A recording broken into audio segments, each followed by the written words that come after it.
Welcome to the Centery Society.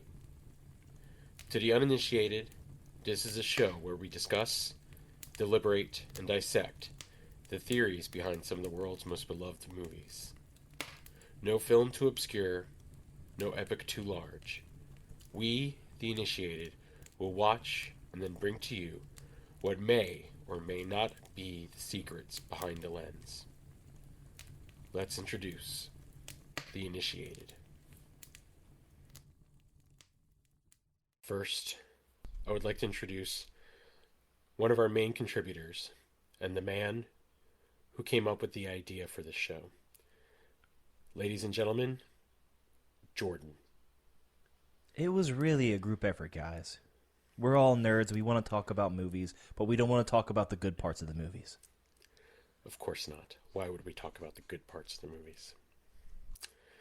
Next, a veteran of podcasting. Ladies and gentlemen, it's Dustin. Shit, I thought you were talking about James for a second. What's up, guys? Welcome. Hey. Was I supposed to keep it monotone as well? You know what? I can't do monotone anymore. I mean, it's good. It's good for the intro to the show, but I can't keep that up the entire time. I was waiting to be like, Rob, when you come into the bedroom, man, talk to me. You know? I can't keep that up the entire time. So let's just enough with this. I was wondering how long we were going to. Enough with the scary monotone bullshit, ladies and gentlemen. Our biggest nerd here, or at least our biggest nerd when it comes to collectibles, it's James. What's up, James? What's going on, guys? I should go monotone. Hold on. Good evening. Why did you just sound like Boris Karloff's Dracula? It's a great movie. I'm sorry. It is a great movie. I'm glad we're not doing the monotone thing, though. Like referring to each other as like brother Rob, brother James the whole time and stuff. Damn it, I really wanted to do that. Anyways, brother. So, as you can obviously hear, despite the intro, we're just here to have some fun and to talk about movies. We love movies, all of us. This was basically it was Jordan's idea for the show, but once Jordan pitched the idea, it took all four of us to really kind of run with it. So, I didn't intro myself. I'm Rob. I'm just here to discuss things in a monotone sort of voice, I guess. But we are actually going to start somewhere. Due to all of us being giant freaking nerds, we're going to start with the MCU, sort of. Especially because we're getting to February, and we're getting to our first real big movie of the year, and that is Ant-Man and the Wasp, Quantimania. Oh my god, I can't wait for that movie to come out. It's gonna be so They've good. dropped 2 trailers. They're giving us a lot of little sneak peeks and Easter eggs, and all four of us are excited. We're so stoked for this movie. Hank Pym dies. Well, we'll discuss Hot that. take, God. God, spoilers, bro. Come on. Yeah. Just a quick aside, real quick, for those who are curious about what Centerway Society is. It is a little shout out to our favorite theater, or at least the one where me, Dustin, and Jordan and some other friends meet up to go to the movies. That's the AMC 24 in Hampton, Virginia, at Newtown Center Way. So you'll find us there probably opening night to go see Ant-Man and the Wasp, Quantumania. But regardless, now, for all of the 3 viewers that are going to listen to this, now they have a chance to murder us. Thanks, Rob. Hampton, Virginia, AMC 24. It's Hampton, We're going to Virginia. be there. There's a we're going to chance be we're there. gonna get murdered We're going to anyway. be there on the 17th. Good Jesus luck Christ! finding me. Why don't we just give them the social security number, address at it? Why not? You know. All right, sure, why not? Jesus. All right, you can find us on. They'll never And find James's me. personal address is So let's get into this. We're not going to just discuss Quantumania. We actually want to start at the beginning. If you have not seen Ant-Man or Ant-Man and the Wasp, why are you listening to this show? I mean, I am curious, if you have never watched those movies before, why you want to dive deeper into it with 4 guys who just want to talk about shit that probably didn't actually happen or is not part of canon. And what have you been doing for the past 10 years? Ant-Man, the first Ant-Man movie came out in 2015. That was 7 years ago. What are you doing with your life? You have better things to do, like have a job and have kids and spend time with friends. Who wants to spend time with friends? That's exhausting, man. Look at me, I'm a productive member of society. Ooh, good for you. Jesus. You suck. So anyways, let's talk about Ant-Man, shall we? Let's talk about our first theory. That Ant-Man has been in every single MCU film. He's just been too small to see. This is a weird one, man. Like, I get the merit behind it. Yeah, he's too small to see, but like, what's the point at the end of the day? I'm gonna take it further. He's been in every movie ever made, not the MCU. Like, if we're gonna go that, there you go. He was in the killing scene in Supernatural season 15 for when Dean died. No way. He was just hanging right there on the shoulder. So was he in the first Avenger as well? Yes, he Yeah. was. So was it, No, that was Hank Technically, Pym. yes. Technically, It's yes. Hank He Pym, was right? there. No. He was there. If we have to remember Avengers Endgame, he was literally on the street with them. No, that was In the New first Avenger. No, that was the first. No, he said the first Avenger. yeah. Captain America and the first Avenger. I thought you said Avengers Yeah, movie. yeah, So the first movie, Captain America, the the first first Captain movie. America Yes. movie. Well, he can kind of time travel, right? Yeah, in theory. Yeah, technically, We'll he get has there. to We'll anyway. get there. Okay. He was also in the final episode of Friends. Oh, he was. Yes, when Rachel walks back in the apartment, he's on her shoulder. Yeah. Actually, that was Ant-Man's first gig. Was It was. Friends. It was. Yeah, didn't he date Phoebe? He or married something? Phoebe. He married Phoebe. He married Paul Phoebe. Rudd, It's man. been a while. And literally, he looks exactly the same. He was also in He Clueless. does. Yep. He wasn't clueless. Yeah, time travel. What we're really going to get down to the nitty gritty here is that Paul Rudd is a real life Ant-Man, and he just goes in and out of timelines. That's true. He probably is. God bless America. That's great. Did we just confirm a theory? Paul Rudd is think actually so. Ant-Man. Close enough. So yeah, Ant-Man's in every movie ever in the history of ever. He was in Schindler's List. Oh God. Was he in Schindler's List? He was. He was in Schindler's List. He was in The Wizard of Oz. Those Abbott and Costello movies when they meet Frankenstein. Yeah. I think movie ever. Dustin for a second believed Paul Rudd was actually in those movies. Yeah. He was also He was in like, was he Gone with the really in Wind. Schindler's List? Well, I mean, honestly, I'm sitting here thinking, like, Jesus, how long has it been since I've seen that movie? The comedic relief of every movie was in Schindler's List. He just pops out. He's like, "It ain't so bad, guys." He just grows real y'all are quick. He's blowing like, my "What's mind up?" right now? Yeah. Yeah, you go back and you watch it, and Paul Rudd's just in the corner, like, "Oh man, that totally fucking sucks." Man, Nazis! What a pain in the ass. Yeah, So, this guy sucked. Why do every one of our podcasts end up talking about Nazis? I don't know. because reasons? I don't know. Who cares? Let's just. I never talked about Nazis and Go Ask Your Father. All right, so I don't know about Firebear Republic, but I'm sure if you, It was like every other played episode. the episode in reverse, the word Nazi was all over it. what is this? A Beatles album? God. Yeah, it is. Helter Skelter. Yeah, Yep. yeah. All right, let's So- move on, shall we? So, one that's actually, I think, relatively serious, and one that I actually think is true, is derived from the first movie. If you guys remember, at the end of the film, Hank actually asks Scott if he remembers anything about what he saw down in the quantum realm. And Scott denies it.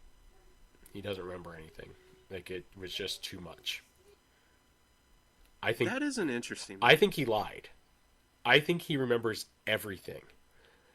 But He's trying to why? protect Hank.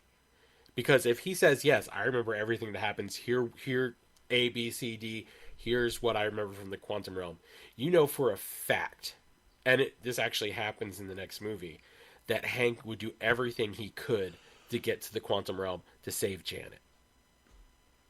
Which is the next movie, but that's besides the point. So, they just did it without him. So I know it's a big area, and there's a good chance that they wouldn't see each other. But if he's down there, he remembers what happened and stuff. Did he run into Kang, and why didn't he run into Janet? I think because it's all he was about only location. down there. Like business. It is location, location, because that was the big thing with Ant-Man and the Wasp, was that she sent a message to him essentially. She sent a message to him. Entanglement. Yes, quantum entanglement. She sent a message to him, and she took over Scott. Because I just rewatched Ant-Man and the Wasp the other day. She did. She took over Scott and showed him exactly where she was, and she said, "I'm only going to be here for another 2 hours before everything changes all over again." So, like the fact that if he just stumbled across her on accident, like that would be Paul Rudd luck. But man, when we go to watch this in the theaters, if Kane comes out and he's like, "Oh, what a familiar face," with Ant-Man, I'm gonna get goosebumps. Well, no, this was something I saw earlier today. In the trailer they dropped at Comic-Con last year, Kang, when Scott said that he was an Avenger, and Kang responded with, "Haven't I killed you before?" So, or I don't think you're one of the ones I've killed or something. Yeah, it was something along those lines. But I don't think that like implies that he's killed necessarily him before, like that Ant-Man, but an Ant-Man from another timeline. Yes. But like if he, like specifically Earth 616 Ant-Man, if he goes in there and he's like, "You've already been down here and you got past me once." You know what I mean? Like I'm gonna shit my pants. Huh. Wow. Because that's the big thing is like with Quantumania is that this is really where the multiverse. I know Doctor Strange and the Multiverse of Madness is like a big stepping off point for the MCU as far as the multiverse is concerned. But I think this next movie is going to be really where they ramp it up. Well, yeah, they have to. It's the beginning of Phase 5. They have to ramp it up. This builds to the Kang Dynasty and Secret Wars. Yeah. This is what's the equivalent of this for like the Infinity Saga? Because there's a specific like Avengers probably would be like that stepping point. Like they set up all of the previous movies. Iron Man, they had Hulk, which we're not really gonna get into that. They had Thor, Captain America's in there. So like they set up the main focal points. Are you talking about Age of Ultron? Avengers? No, talking about because if you think about the Avengers, the first movie, the very end of it is where Thanos pops out, and it's like, oh fuck! So this is what they're building to, 100%. True. So, all right, yeah. I can see that. Is this the movie that starts the building process? Like I know Loki, and we'll get into that, but Loki season 1 started Kang, or He Who Remains. He Who Remains. A variant of Kang. It's introduced in that one, and it's very comic book like because how many of our favorite characters have ever been released in their own official comic the first time? It's usually they're introduced in another character's comic. That's true. Like Hulk 180 and 181, first actual appearance of Wolverine. 181, first full story of Wolverine. Yeah, true. So they do that. They do that all the time. And Spider-Man and Amazing Fantasy 14 is when Spider-Man was introduced to the world. So it was Detective Comics that introduced Batman. Yeah, so I like that the MCU stays true to that. They're introducing it in other movies, like Black Widow pops up in Iron Man 2. We got Black Panther pops up in Captain America: Winter Soldier. So they're staying true to that. Civil War. Sorry, they stay true to that very well. So I think it's like, this is the first time I've seen at least where they pop a character up in a TV show that then goes to a movie platform. That's true. And the fact that they did it, the weight of that season of Loki, it's a great cast one. We really learn, that's where, at least in the MCU, we learn about the variants and the other, embodiments of the characters, like the million Lokis, specifically the Gator Loki. Yeah. So that's where we learn about the variants. So they taught us variants for the MCU. They introduced it, and then they introduced who's supposed to be like the ruler of the next whole like saga. And we see the Willy Wonka king, which is the way that I like to describe it, because he's just like, oh, I'm old. You two Lokis take over. You get the chocolate factory. I'll just sit back and relax because I'm tired. Yeah. And no, they can't do it. Sylvie kills him and introduces the other kings to us because he was keeping everything supposedly in check.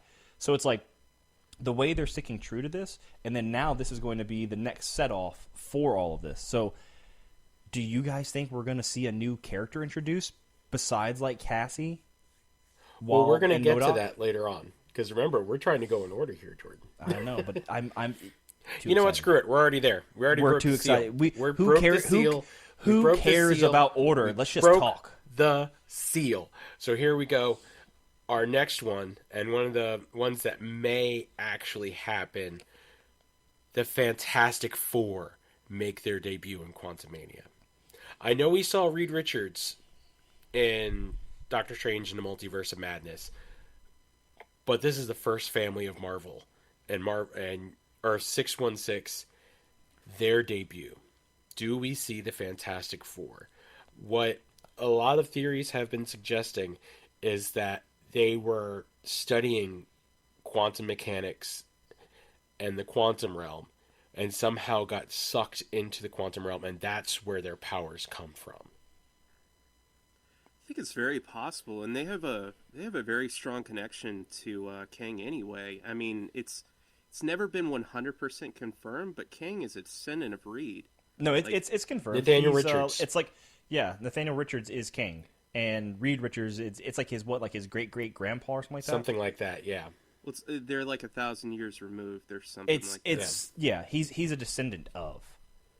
I thought it was always just more implied, but it has at some point been confirmed. It's been confirmed that Kang's real name is Nathaniel Richards and that he is a descendant of Reed. Okay. Well, fair enough then. I mean, I don't see why it couldn't happen. I mean, it might make the movie a little bit busy, but like, why not, right? It's going to be a busy movie anyway. I mean, come on. Yeah, true. Yeah. How do you think they'll do it? Do you think they'll actually go full on with like all four of the characters being shown, or maybe just like a little off to the side? I think they'll have to. If they're going to go this way, where they're stuck in the quantum realm, and the quantum realm is what gives them their powers, then all four would have to be there. They can't just have like Reed and Sue down there, and they pop back and oh yeah, by the way, Johnny and Ben also have powers now too. Yeah, we touched them. I touched them on the forehead, and boom, they have powers now. So as far as like being in the movie, I don't think so, because that's a lot of star power to introduce in a movie. Like a lot, if you think about it. Well, you think an end credit scene, maybe? Yes, I think a mid or an end credit scene. I think we see a glimpse. Well, I was thinking like maybe you see like their ship or something going like getting sucked into it. You're gonna see some small detail. No. And then like so, what would be the purpose of them showing up in the movie, though? Do you think possibly Kang is trying to like protect himself? You know, because this whole thing is he wants to rule in the future, right? So. Yeah. Does he keep them trapped down in there, or is it just a coincidence? Like that's a good question. Honestly, I think it's a coincidence. Go ahead, James. Well, I was gonna say I was thinking you're gonna get like a little Easter egg type thing where you're gonna see like something of them, and like see something happening kind of in the background or whatever, and then in their movie you're gonna see what actually happened. I could see that.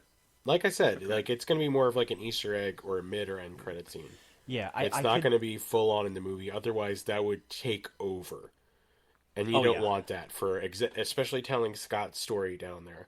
And we'll get that's going to be the last thing I want to talk about before we end the show. And I don't want to get to the third Scott movie yet. But I think if you introduce the Fantastic Four and have them have a meaningful role in this movie, it's going to just overshadow Scott Lang and his story. I agree. So yeah, it'll be an end or mid-credit or some type of Easter egg. Yeah, I could see that.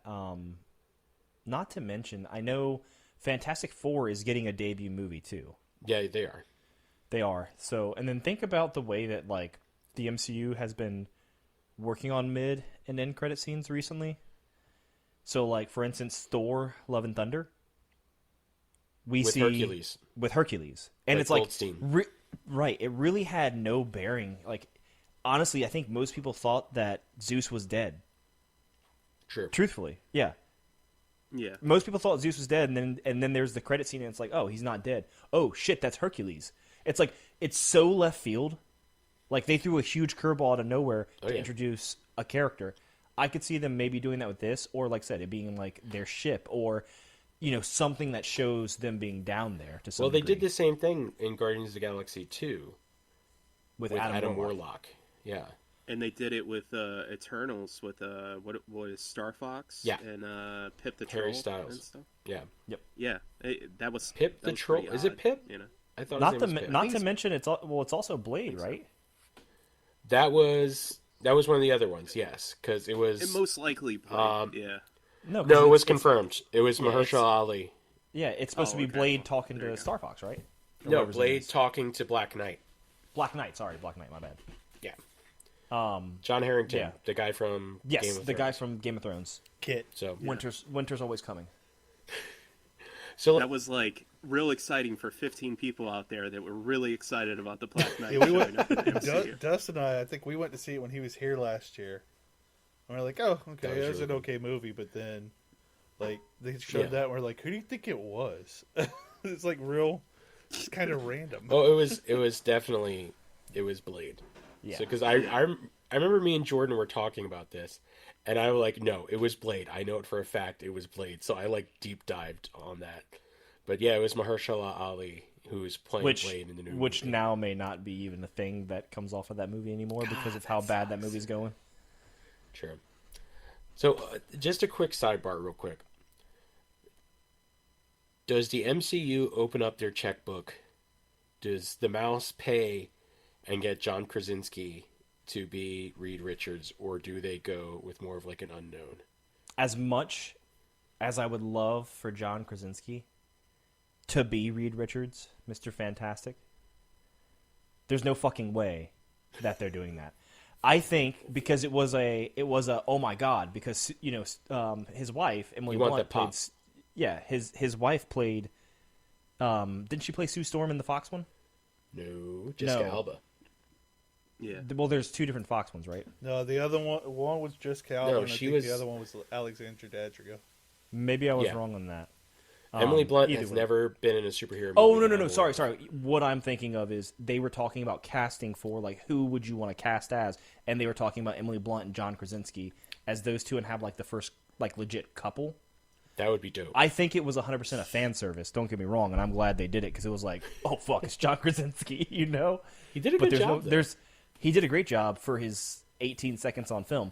But there's no way that he's going to be like the Fantastic Four have to be longevity going forward. He ain't gonna do it. But it also I has to be a also- success because Yeah. the MCU fan base is not going to accept anything less than perfection from the first couple or the first family of Marvel comics. So that's what they did. Like Miles Teller wasn't necessarily an unknown when he was cast in Fan Four Stick. God, that movie was bad. It was. That's the thing. They had a good cast on their hands. I just don't know what the hell happened. I mean, Michael B. Jordan is amazing. Obviously, he was Killmonger in Black Panther, and he's an amazing actor. So is Miles He killed Teller. it. Yeah.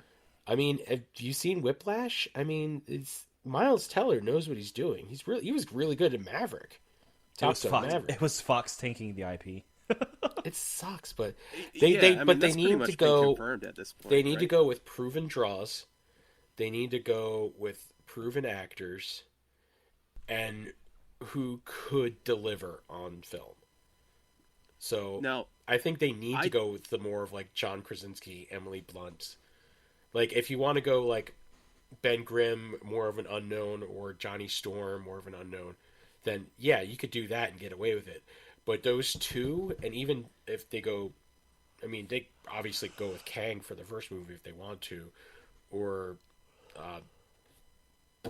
I mean, whatever direction you want to go in.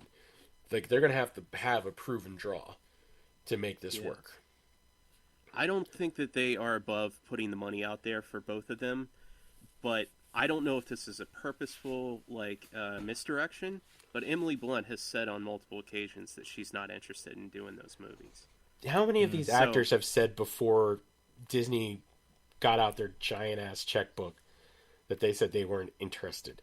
Or I didn't want to. John Krasinski was saying it too before he did his little 18 seconds in Doctor Strange. He said, "No, I wasn't going to do it. I got too much going on right now." Yeah. And boom. Maybe that's true though. Maybe he didn't lie. Maybe he was talking about the actual role of being the Mr. Fantastic versus I'm gonna be 838 Fantastic for 18 seconds. Okay, so another thing about this too, though, other than Loki and his show, we generally don't see variants that are other actors in these movies. Like the few times that we've seen variants, so that would be very odd to see a different Mr. Fantastic, though, right? I mean, a little. Like they've talked about in Doctor Strange 2, they did Captain Marvel. Spider-Man was a different. They also did. No, but that's a different Captain Marvel. That wasn't a different Carol Danvers. Right. She's not Carol Danvers. She's just a different Captain Marvel. Okay. You have to think of the person, that actual person. Stephen Strange is the same actor in every single Marvel universe, or at least that they showed in Multiverse of Madness. That's whereas, like Mordo was always the same. Mordo's the same. But no, that was a different Captain Marvel. It was just not Carol Danvers. So we don't know if Carol Danvers is the same person or not. So, but so it's possible. Like Loki seems to be, but Loki can also change his appearance at will. So, yeah, true. So that doesn't really say anything. I mean, Kang's the same person throughout every single. It's Jonathan Majors. Yeah. So it's not outside the realm of possibility that they could cast somebody else. It's just it hasn't been done. Like if they had done much. what they had, like the rumors were suggesting, and bringing in Tom Cruise to play I still think that Tony Stark in the Illuminati scene. I mean, they also brought in Patrick Stewart to play Charles Xavier. And they're gonna have to recast him at some point. They're going to. Oh yeah, that was a fan service. That was 100%. Oh God, yes, 100%. But interesting thing before we get back onto the Ant-Man stuff, I know we're on more of like talking about variants and stuff that has to apply to the movie, but go back and rewatch. You don't have to watch the whole movie because it's a bad rewatch the more you watch it. But Doctor Strange 2, the scene where they go to fight the Scarlet Witch, and they all like do their superhero landings or whatever. Yeah. There was clearly a spot for a fifth person to be right there because the shot is so wide, and there's like an empty spot where somebody should have been. I 100% believe Tom Cruise's Superior Iron Man was supposed to be there. That would have been pretty good. That would have been cool. Yeah. But we really went down the rabbit hole on this one. That's fine. That's what it's supposed to be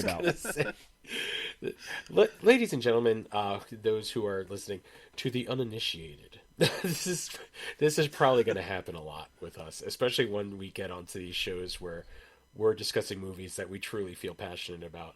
I mean, I don't. Well, realistically, I don't think it's going to be anything else besides the MCU because there's so much to get into. Like when we do future episodes that I'm not going to accidentally name real quick like I was about to, we have to kind of stick to that movie, you know what I mean? But MCU, there's so much shit we can get into that still revolves around what we're talking about.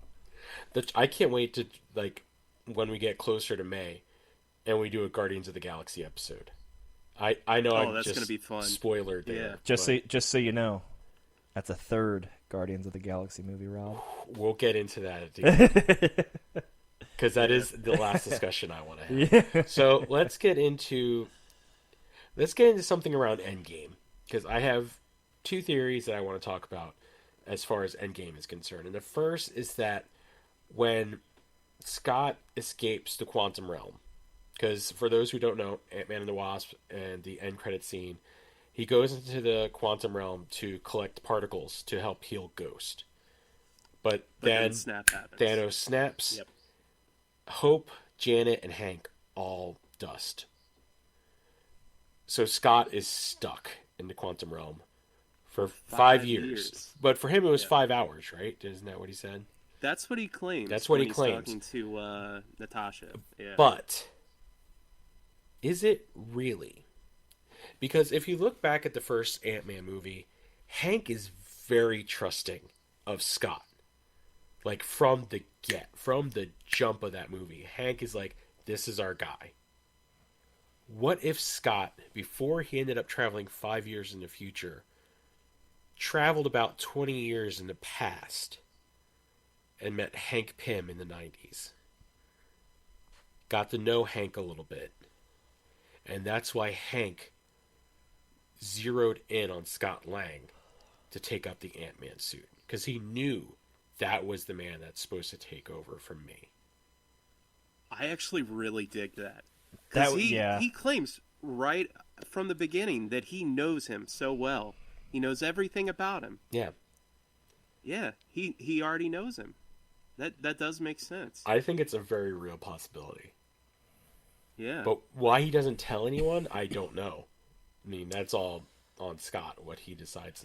But also, like... Would it change? Would it change too much? I mean, that's another question. The time travel mechanic within the MCU is so weird anyway. Yeah. But, yeah, would him changing the course of events... Or would that change course of events? If would that have... Like, he set course... Yeah. He set the events to happen the way it did by traveling to the past. By giving Hank someone to believe in and someone to trust in, as far as the Ant-Man suit is concerned. And maybe that's how he knows that Darren is going to double-cross him later on down the line. Because he seemed like he knew from the jump that he could not trust Darren Cross with the Pym particle. It's why he never told him about it, why he never gave him the formula. Right. Because he didn't want him anywhere near it. Because there was always something about him. What if it was because Scott maybe not have hinted, but told him that eventually there's going to be someone who wants the particle, but you can't trust them? Huh. That's a very interesting theory. I like that a lot, but at the same time, I also want those 5 years that he was in the quantum realm, selfishly, to have more to do with Ant-Man 3 than going back to the 90s. I just think it would be cooler because, like, there's something about me that if Kang pops up, he's like, because I don't want to go into too much because we have it to discuss at the end of the podcast, but like, there's something about the you escaped me once, you're not escaping me twice type of scenario. You know what I mean? Like, that would be super interesting to me. Because think about, like, when Hank Pym in the second movie went down there to retrieve his wife. There was stuff going on. There were things coming after him and their ship. We could chalk it up to that it was random, or we could chalk it up to maybe Kang had, some type of sway on that. You know what I mean? Which I think would be cooler. Because, like, the way that, at least in the trailers, they're portraying it right now is, like, he is the ruler of the quantum realm in this movie. Whether he's been stuck there or whatever's going on. And truthfully, and this is a theory too, I don't even think this is Kang the Conqueror we're going to see. I don't think this is the one yet. Really? Man, I don't. I mean, that's something that's been making the rounds, is that this is just another variant of Kang. It's not Kang, like, Supreme or Kang Prime. This kind of segues into the Screen Crush theory. You mind if I go over that one? Absolutely. Go right on ahead. Okay, so some of this we generally kind of are accepting as fact. Like, Darren Cross is MODOK. Yeah. And obviously Kang is stuck in the quantum realm, and he's going to need Scott's help. But his theory is that this is the king. He has survived multiple of these wars because at the moment they were stuck in a loop. Like we found out in the Loki season 1 that the war happens and it keeps on repeating. It's in a loop. Yeah. Even if he dies, the one who remains, if he dies, he just comes back. Everything resets. But this king, supposedly, is just stuck in this universe. He most likely fought the Avengers at some point, and they used another artifact, not like the Infinity Gauntlet or anything, but they used the, let me see, I have it written down right here.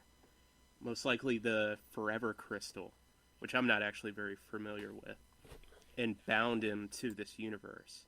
And for some reason, he is not able to obtain this thing. He's not able to get close to it. And I want to say his theory was, since his universe was pruned at some point, most likely if he gets too close to it, he just ceases to exist. And that's why he needs Ant-Man and Scott Lang to do it. And honestly, this part was a little bit over my head. I didn't quite understand this, but the Screen Crush guy was saying that because Scott Lang basically was the catalyst for time travel being discovered, he is like an absolute point in history, and that would allow him to do this. I don't quite understand that personally. But does that make any sense to you guys? So because he was the one who came up with the idea of the time travel for Avengers Endgame, he became a point, an absolute point in that timeline that cannot be erased, is what we're saying? Because that's the point about the absolute point, right? You can't, like... It can't be erased, it can't be proved. It can't be erased, can't be deleted, whatever, right? Well, he was saying because of his experience of getting stuck in the quantum realm for the 5 years and explaining how time worked differently down there and stuff like that, it gave Tony the idea to actually create the technology for them to time travel. Yeah. It's not that he created time travel, it's that, like... It's that point is what gave the idea to then create the plan that then saves them in the end. Right. If that didn't happen, nothing happens afterwards. Yeah. Interesting. But, yeah, because of how time works in this universe, they, in a future battle, or in some other universe's battle, this is like the king. He fights the Avengers, and they use this artifact to imprison him there. And they use the 10 rings to encase it. So, I don't like the use of universe in there because Quantum Realm is it's not a different universe. It's outside the multiverse. Yeah, it's a realm. And they, like, Marvel's been very specific about that. Like, they talk about universe, they talk about realms, and then they talk about, like, other things that have to do around that.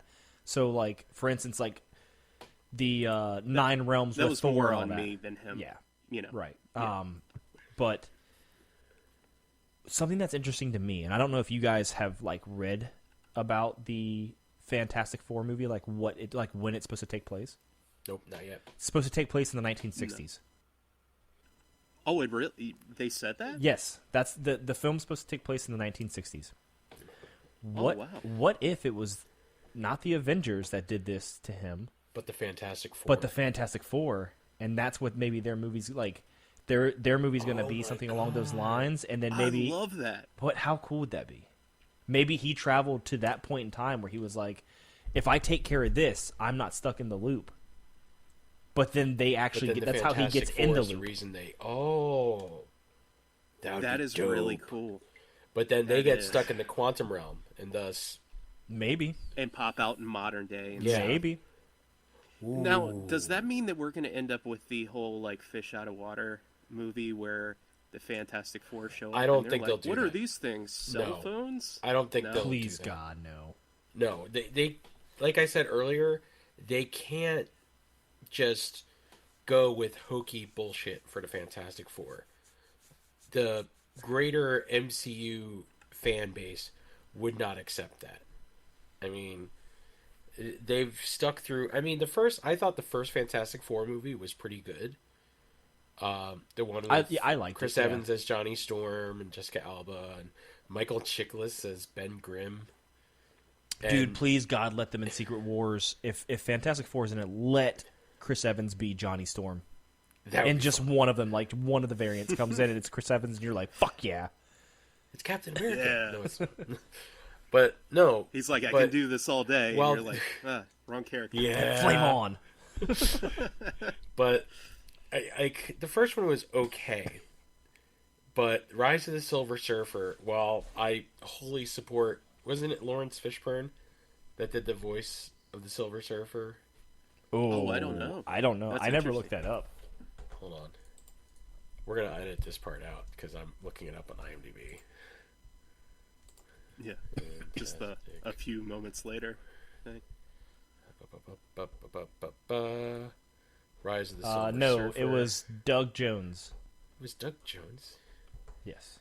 No, Lawrence Fishburne did the voice of the Silver Surfer. Oh, the voice. He did the voice of the Silver Surfer. Doug Jones played. He was in the suit. He was the body. Oh, he was the body, but Lawrence Fishburne was the voice. Much like Darth Vader was voiced by James Earl Jones, but he was played by somebody else. Right. What the fuck was I getting at? Oh, right. Rise of the Silver Surfer was... it was okay if you're feeling generous. And then you had Fan Four Stick, which was a steaming pile of garbage. Yeah, it was. The MCU fan base is not going to settle for okay or a steaming pile of garbage. They need to hit a home run with this. And and they already kind of did the whole fish out of water thing with Captain America. Yeah, but they did it in a good way. They did it in a very good way. It was like and you kind of have to. Yeah, it was like I don't know if Falcon and him are like running on the same place, and he's like, "Oh man, you should check out this album." And he's like, "Ooh, let's write it down." Like that's Gaye, how they did Trouble it. Man. Yeah. They were like they did stuff like that. Like you just missed this. You still know technology, but you missed like this album. Yes. So yeah. It's just... But that's integral to his character too. He's supposed to be like a relic from a bygone era, and he's supposed to not understand Whereas these are Fantastic Four, or at least Sue and Reed are supposed to be scientists, so they'd probably embrace the fact that modern technology and things have changed, and they'll want to learn everything about it. Versus Steve Rogers is kind of troubled. Yeah, I would have a hard time imagining Reed showing up and not understanding how things work either. Considering he's supposed to be like one of the smartest humans to ever exist in the MCU. If anything, he would be like, "Oh, you guys finally figured that out. Like, this is more common." This has been in my head for 40 years. I know, right? Yeah. So, I think that's definitely. I like I said, they need to hit a home run with Fantastic Four. They can't just hope for the best. Can't cross your fingers and hope for the best on this. Definitely. So we've kind of accepted the fact that MODOK is Darian Cross from the first Ant-Man movie. I think everybody that saw the trailer and paused and saw his face, so I could confirm that. I think we can skip past that.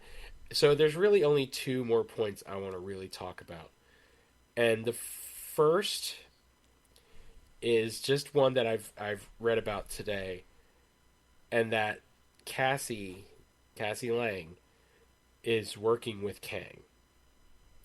Now, she obviously developed some type of device, or builds some type of device, that sends them to the quantum realm in this next movie. But how did she know how to build it? I mean, she's obviously supposed to be relatively smart. Right. Or smart on, like, Hank's level. Not Hank, but Scott's level. Right. But Scott doesn't know how to build this. I mean, the theory behind it is that Kang is a puppet master pulling the strings and helping her to learn and figure out how to create this device. So that way he can entrap them all into the quantum realm and to get Scott to help him to get out. Or at least that's the theory I've read.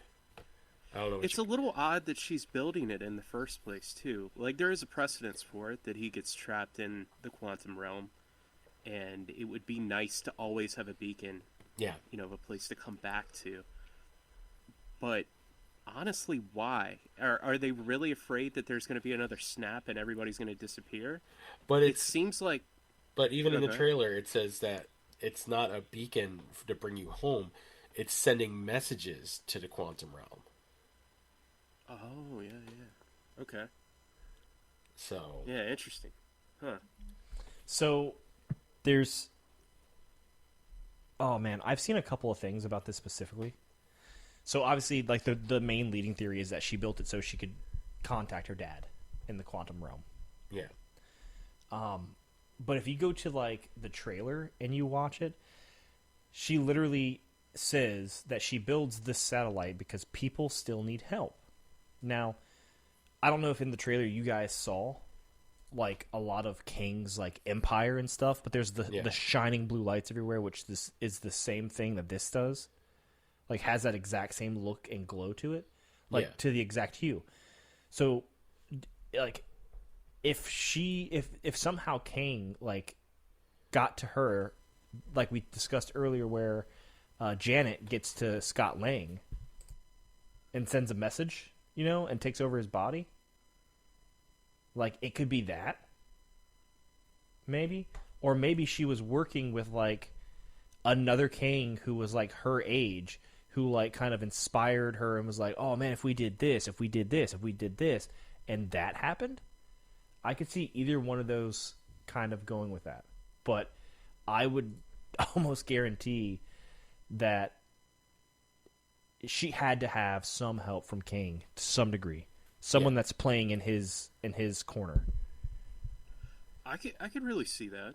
I mean, we watched an entire season of a variant of Kang, He Who Remains, pulling strings the entire time. This is not outside of the realm of possibility. absolutely. You know? No. Yeah, he's playing the longer game. He long always con, is. man. He always is.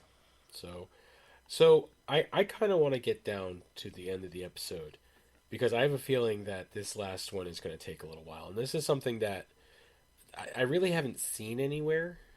But it's something Jordan brought up and we kind of expanded upon. And that is the curse of the third movie. Now, what we're getting at is that so far every movie in the MCU that has had a third. We're talking Iron Man, Captain America, Thor, Spider-Man, and now Ant-Man. And Avengers. And Avengers. In the third movie, the third iteration, they've lost something. They lost someone. Or more often than not, both. Yep. Let's start at Iron Man 3. I mean, this is more the beginning of it. So, really, Tony... if Happy had died, then it would definitely be both. We would be talking about this as a guaranteed theory that you lose something and you lose someone. But he didn't lose anyone. Yeah. But he destroyed all of his suits. Yep. At the end of the movie. Even though he ends up rebuilding them. So it really doesn't count, I guess. But let's move on to Captain America. Because Captain America Civil War, the third version of Spider-Man, or the third movie for Captain America. Scott loses the Avengers. Scott loses his shield. He loses his trust in the government. I think you meant to say Steve, but yeah. Steve, sorry. I was like, Scott lost the Avengers. What? My bad. We've been talking about in every movie. We've been talking about full circle. But Steve lost all that, and he lost Peggy Carter. Yep, she dies in the movie. Spider-Man. Of old age, natural causes. Natural causes, but still, it's a death that reflects and hits hard. Yep. Avengers: Infinity War. They lose the Thanos. Yep. Half but the most world of half the universe dies. Half the universe gone in a snap.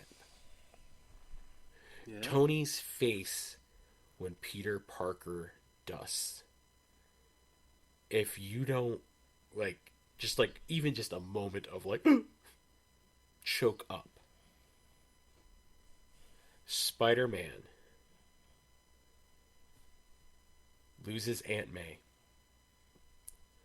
Yep. Loses everything. Yep. His friends, his family, everything. His identity. Yep. No one knows who he is. Because they don't forget Spider-Man. They forget Peter Parker. Yep. Right. This is Ant-Man 3. What is he going to lose? His life. Who is going to die? Man, if I don't see, because I think this is what's going to happen, Hank Pym has to die. Possibly Janet. I think Scott's going to die. No, I think Scott gets trapped in the quantum realm. Oh. Yep. Or could you imagine if they kill Hope?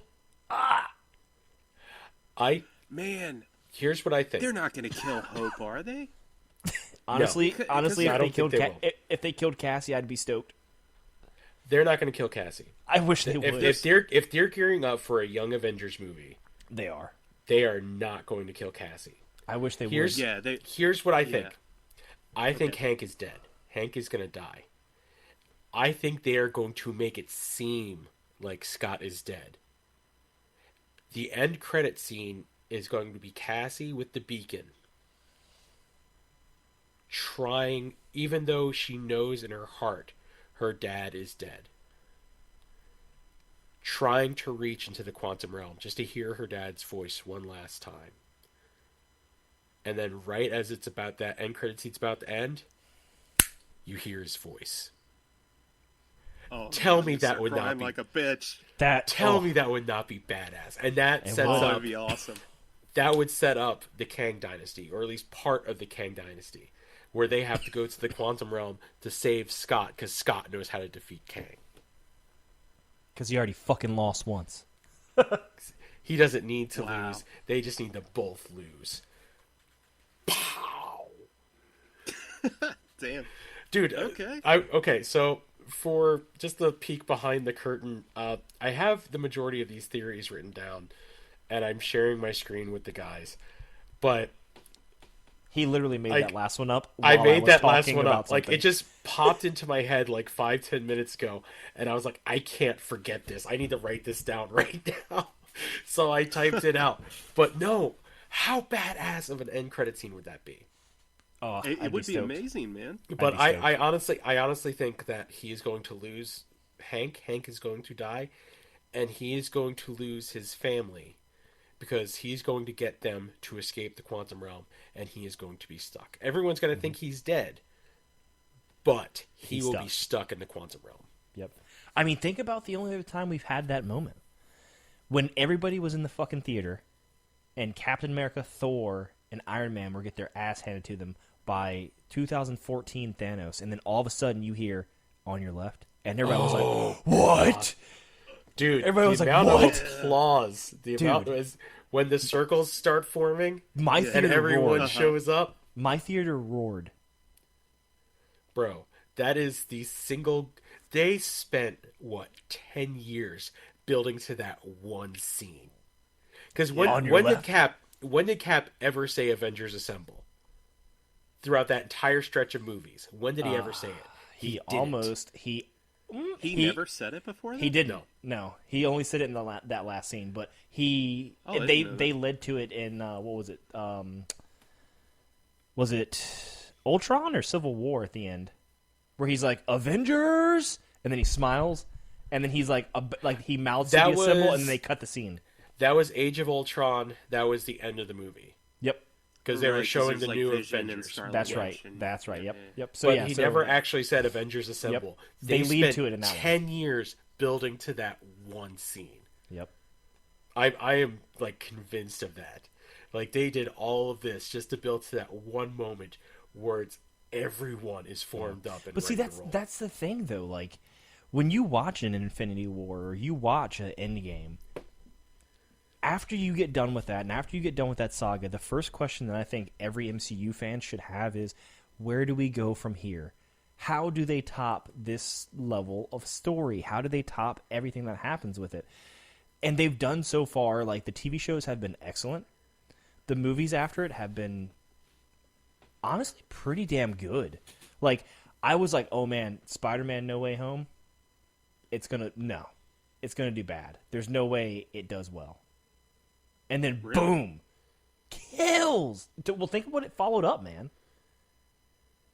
That's a hard thing to follow. It was Far From Home that followed up Endgame. No Way Home was the last one. Yeah. Right, but what I'm saying is, like, No Way Home is still, like, the end of that, like, thing for me. You know what I mean? Far From Home was fine. No, what I'm saying is that, like, had to be the next step after Endgame was Far From Home. Right. Where they hinted at the idea of the multiverse with Mysterio. Yeah. Even though he was full of shit. In theory. Ah, man, I really hope they do his character more justice. We'll get into Spider-Man in later episodes. It has to happen in Secret Wars, right? Probably. It has to. It can't be... Secret Wars is not going to just be Kangs everywhere. There has to be a plethora of villains. It'll balance out. Secret Wars is probably going to be the most ridiculous movie we've ever seen. I could just about guarantee that. So are we into, like, personal theory territory now? Like, well, I wanted to end with the third movie curse, but if you got something, go ahead. No, hit us. We already went over the third movie curse. Go ahead. Yeah, go ahead. You're fine. Okay, so I kind of had this thought yesterday when I was watching or finishing up Loki the other day, and I kind of wanted to run it past you. I haven't, like, completely flushed it out, and I just want to run it past everybody. A little bit of a tinfoil hat theory, right? The best. Okay. Shoot. So one thing I love about the MCU is they take stuff we know, like the comics, right? Yeah. And then they do it a little bit different. And sometimes they even stretch that story out across a few movies. Mm-hmm. But generally, the movie title doesn't necessarily mean we're getting what we think we're getting. You know what I mean? Like, right. WandaVision was kind of House of M, but not really. Multiverse of Madness was like a little bit of a continuation of it. Yeah. You know, and it almost kind of happens in reverse, in all honesty. We have, like, Thor Ragnarok, which was almost more of a World War Hulk story. Yeah, I mean, there's the part in it, yeah. Yeah, but we also found out within the She-Hulk movie that, like, World War Hulk might still kind of be happening again later on. Yeah. You know?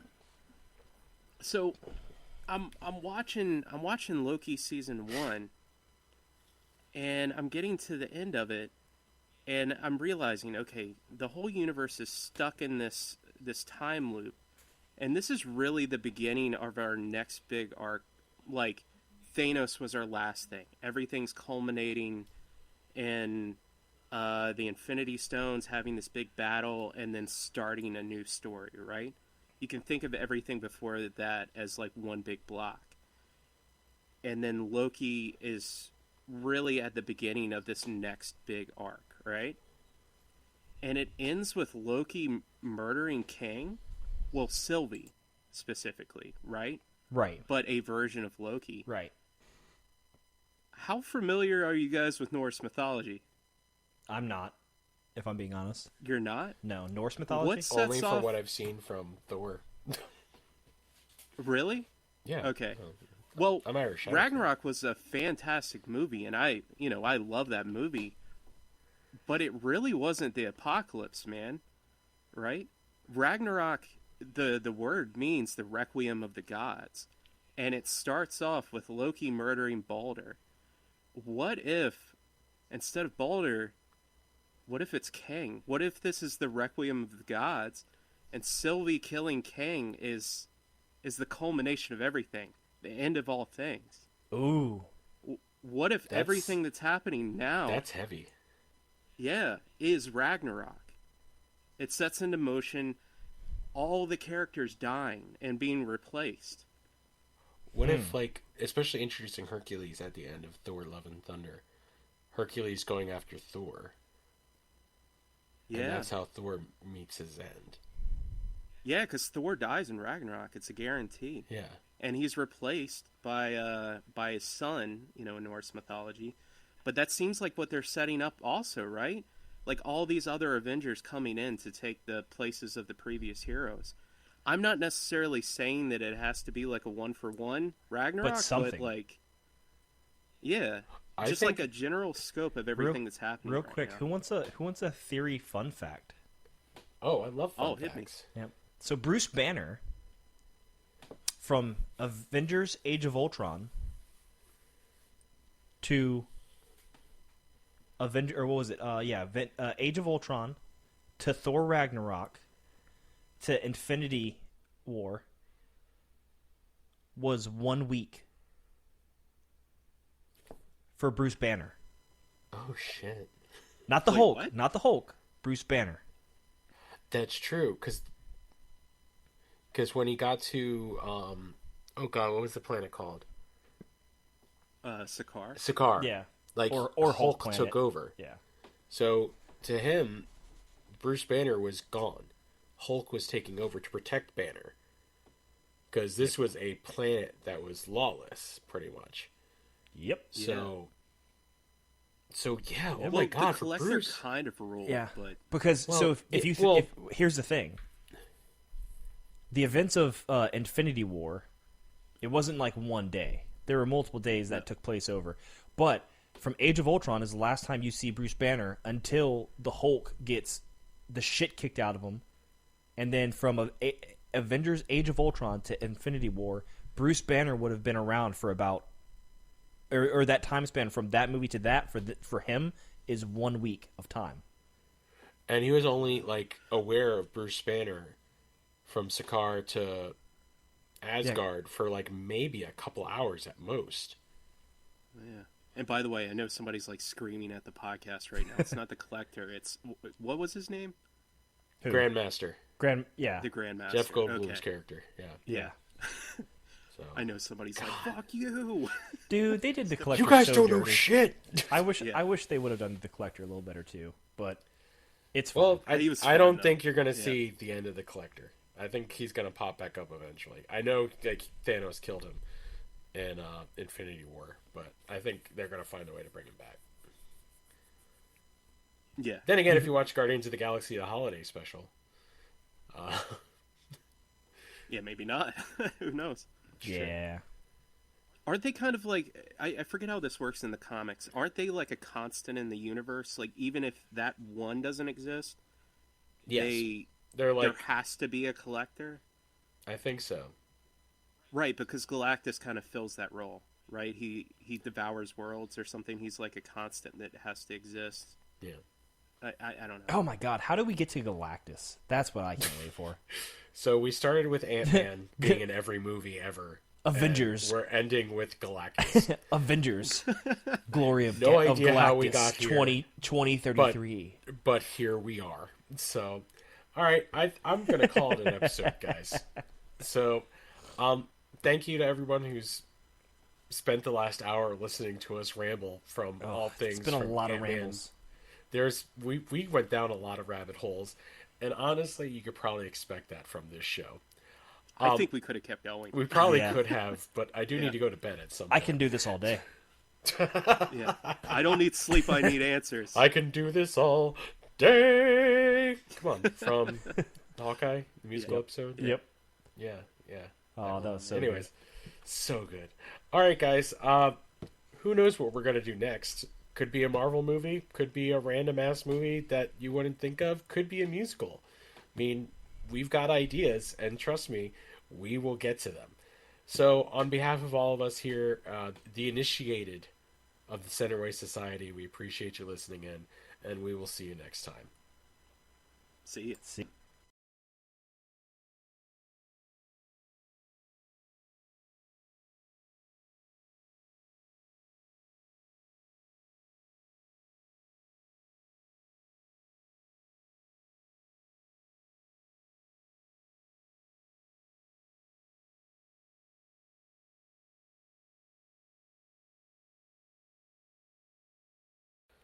Let's introduce the initiated.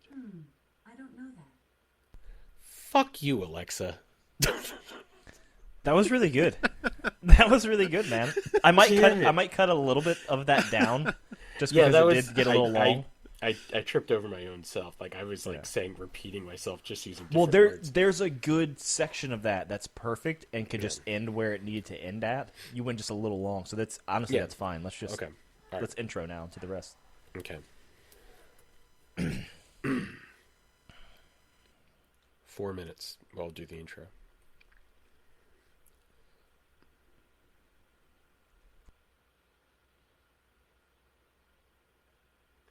Let's introduce the initiated. I don't know that. Motherfucker Alexa. What the fuck? Bro, go hit her mute button. I'll be right back. I wonder if other secret societies have to deal with this. Alexa, I'm sorry, I don't know that.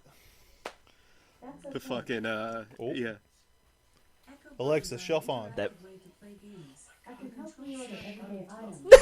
Alexa, stop. Alexa, play Uptown Funk. I almost feel like this needs to stay in here. This is awesome. I'm glad Trying you to have guys our are. spooky ass meeting, and Alexa keeps on jumping in. Our secret society, Yeah, but that's Alexa's your here. shopping list. Yeah. Phone call from mom. Yeah.